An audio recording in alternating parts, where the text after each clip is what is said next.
Ivory Coast நாட்டில் அபிட்ஜான் மைதானத்தில் உள்ளூர் கிளப் அணிகளுக்கு இடையிலான கால்பந்து போட்டி நடைபெற்று வருகிறது.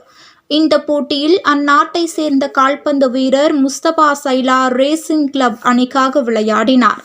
இந்த நிலையில் கோல் போஸ்ட் அருகில் விளையாடிக் கொண்டிருந்த முஸ்தபா சைலா திடீரென மைதானத்திலேயே கீழே சரிந்து விழுந்தார். உடனே அவர் மருத்துவமனைக்கு அழைத்துச் செல்லப்பட்டார். அவரை பரிசோதித்த மருத்துவர்கள் அவர் இறந்து விட்டதாக தெரிவித்தனர். மேலும் முஸ்தபா சைலா மாரடைப்பால் உயிரிழந்ததாக மருத்துவர்கள் தெரிவித்தது குறிப்பிடத்தக்கது.